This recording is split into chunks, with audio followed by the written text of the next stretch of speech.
Hey, it's Armand with Attract. At Attract Advisors, we offer accounting advisory, tax advisory, as well as financial management services. We're lucky enough to work with very many hardworking, talented entrepreneurs across many different industries. Many of these individuals are world-class in their sphere and have great stories to tell. This is our way of highlighting their accomplishments and their insights, and we hope you enjoy these conversations. Hey, it's Armand with Attract, and today we're talking with a very special couple, Lisa and Jordan Tabor, who are the founding members of the Rain Will Bring Flowers organization. Lisa and Jordan, thank you guys so much for coming in and talking to us. Thanks for having us. Thanks for having us. So, first off, can you guys just introduce yourselves and talk a bit about the family? Yeah.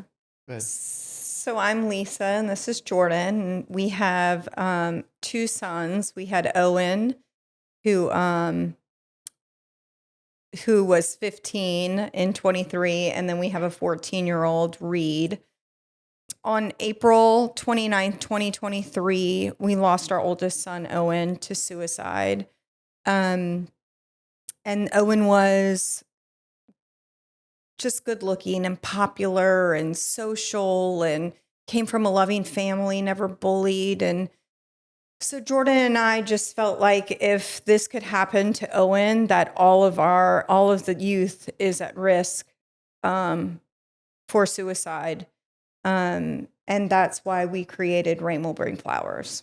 So talk a little bit about the genesis of the organization. I mean, shortly after.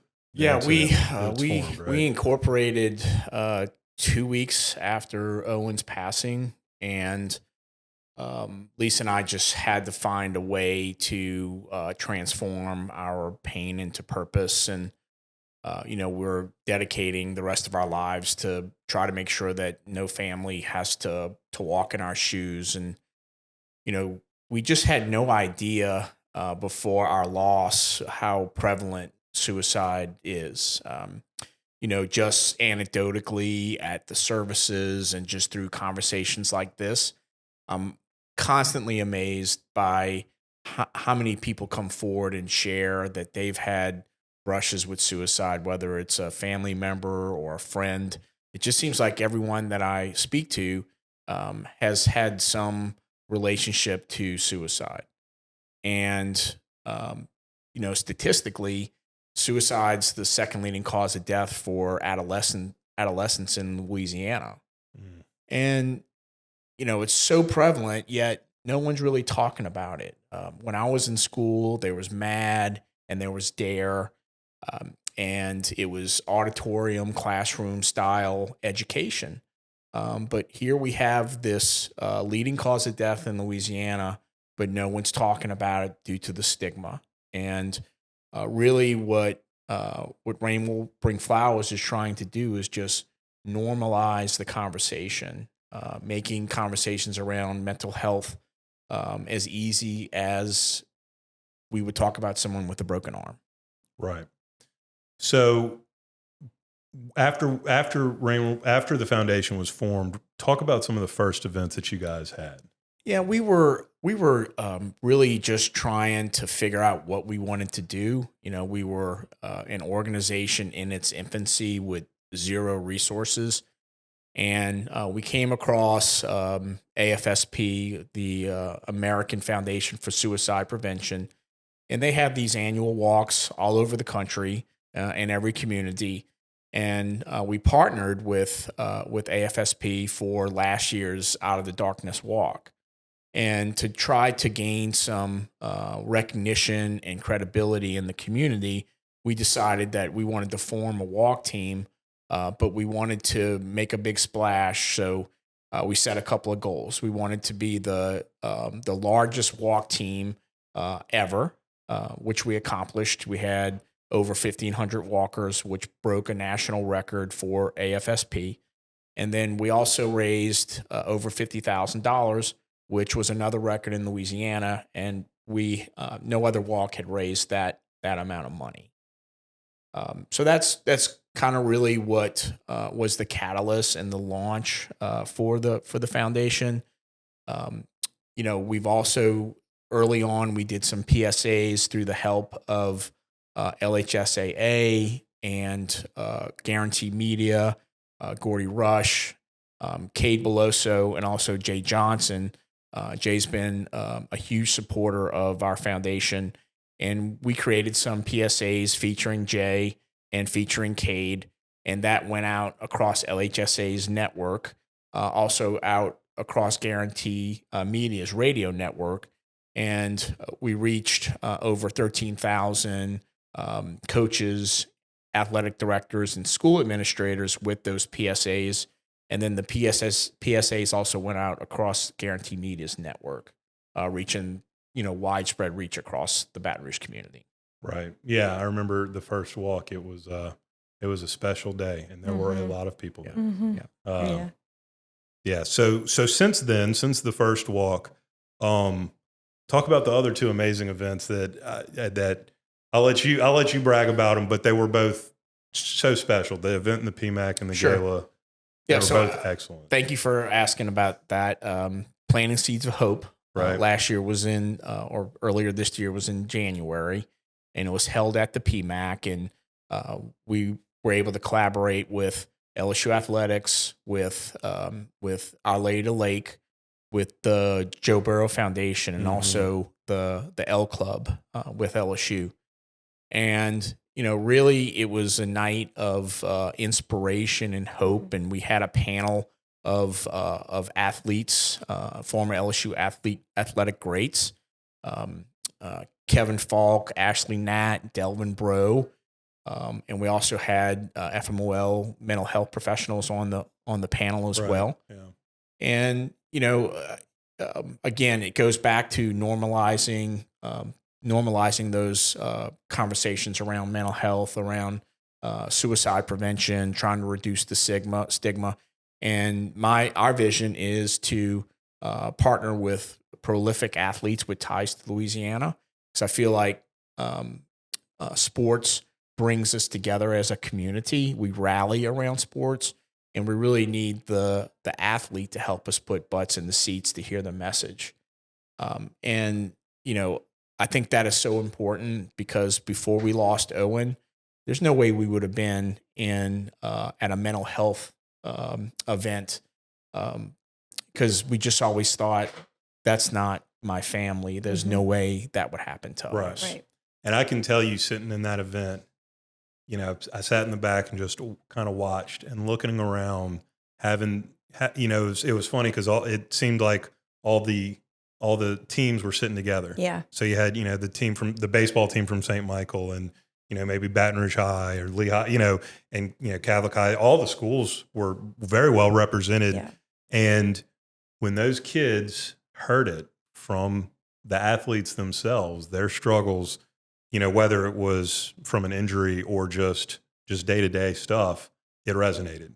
Yeah. I mean, and I think I told you a couple of days after, I mean, it made a difference. Yeah. Like you could see it on people's faces, wheels were turning. So that was great. We had several people, many people that reached out to us after, thanking us, for putting on the event, and just the ride home opened up the conversation to, with their kids, whether they were struggling or whether friends of them were struggling, and how they were to go about, helping them. So it opened up communication very well. Right.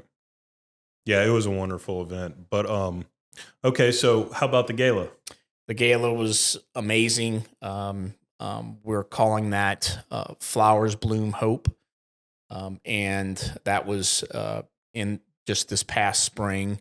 We really wanted to keep it intimate, invitation only, exclusive, really just because it's our first gala, and we just wanted to get it in the books and learn from it, right? Right. But I think we were both blown away by how successful it was. Yes. We had a very small venue, but we sold out.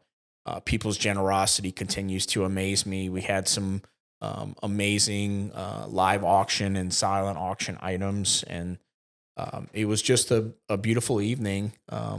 Shared by friends, family, and close supporters. Yes, indeed. So I know we just had the second walk, just this past weekend. Saturday. Yeah, right. Yeah. So we've just had the second walk, and so what's on the horizon? What's down the road? Yeah. So the walk, it was key to some of the upcoming initiatives that we have or are underway today. A big initiative that we're involved with is we're calling it Prevention in Every Parish.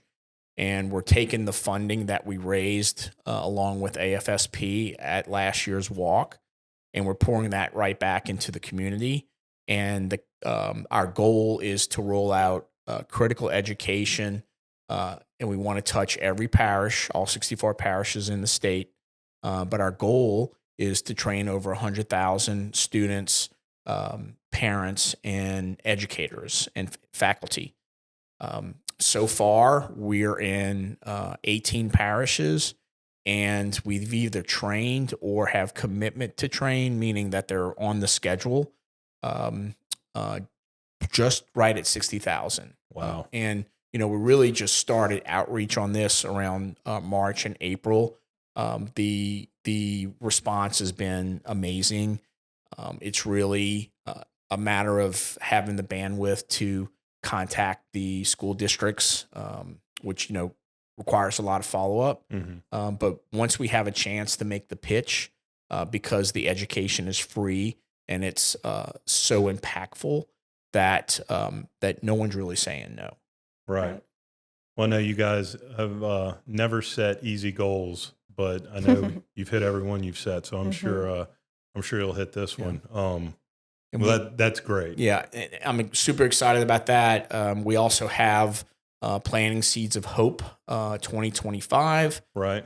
Which is already scheduled for February 12th. Again, it's in collaboration with LSU Athletics, FMOL, the L Club, and the Joe Burrow Foundation. And I'm really excited about it because, we have much more runway. Right. Last year, we had basically 60 days to put it all together. Right. So now we have more time to plan, more time to help drive attendance. The work that I'm doing with the schools and their mental health professionals, I think that's going to help grow the event because there is some synergies there. Mm-hmm. Now I'm not just reaching out to the athletic directors. I also have a relationship with the counselors in the school, and I just think that it's going to get bigger and bigger every year. We're planning out the panel and the concept. We want to deliver something different this year, but we do have that date. We do have a save the date, so we're super excited to be marching towards save the date. That's right. Great. February 12th. February 12th. At the PMAC. At the PMAC. And it was only half full last time. I'm sure it'll be completely full this time. Yep. And I say only half full. It was an impressive event with 60 days planning for sure. Pack the PMAC. That's right. Yeah. Right. And then we are also in the process of planning the next gala, which I'm excited to announce. It is going to be held at the Stadium Club. Oh, great. That's on February 12th. No. I'm sorry, April 12th. April 12th. Okay. Yep. And we have our first sponsor. We have our presenting sponsor, MMR here in town. Excellent. Just a wonderful, wonderful organization, and they're fully supportive of our mission. Right. Excellent. So, to the parents, I know that this is obviously, a big part of it, but what do you guys say to the parents that have the teenagers and the young adults, the middle school, the teenagers that are in that vulnerable position? Looking back now, my biggest advice is to just listen to them, listen to your kids. Don't try to fix them. Just listen to them. If you see something off, most of us have our own gut feelings about things. And if you feel like something's not right, probably means that there isn't something isn't right. But just, sit with them and their feelings, don't try to make it less or, change it. And and then to get that help, I personally think everyone should see a counselor. I mean, it has helped our family tremendously. There's also 988, which is the crisis and suicide hotline. I had no idea before Owen that existed. And anyone, whether you're in crisis or not, can call. And whether you're worried about a family member, a friend, you can talk to someone about that, or when you're struggling yourself. So I just feel like you just need to just keep your ears and eyes open, and make sure they know that you're there for them. And if you are concerned about your child, you may need to ask a difficult question. It's really hard to say it out loud, but asking your child if they're okay is not enough. If your gut is telling you something's wrong, something's off, then you need to ask the question, do you have thoughts of wanting to kill yourself? And you have to ask that direct question to get a truthful response. Mm-hmm. Right.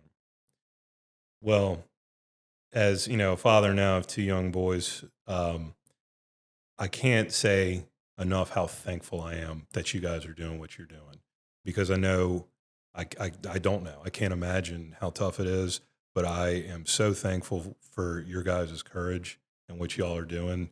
And kind of like what you said, normalizing that conversation about it's just like having a broken arm. Right. And if somebody fell and broke their arm, you would do everything you can to help them. But it's got, whether it's a stigma or it's just a lack of understanding, it's this other harder conversation.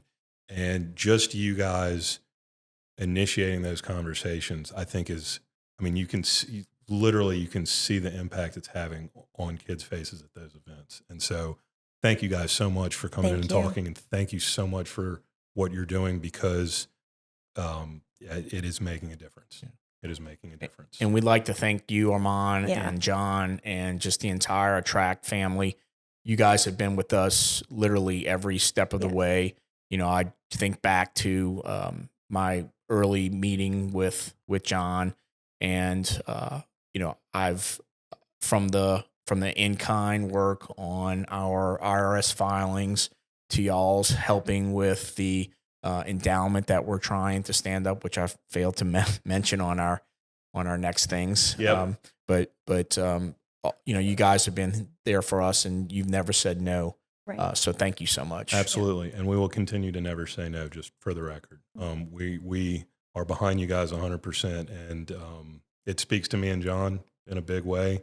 He was a high school collegiate athlete. We both have young kids, and it's an amazing thing that you guys are doing. So thank you guys. Thank you. And thanks for coming in and talking to us. Thank you. You're welcome. All right.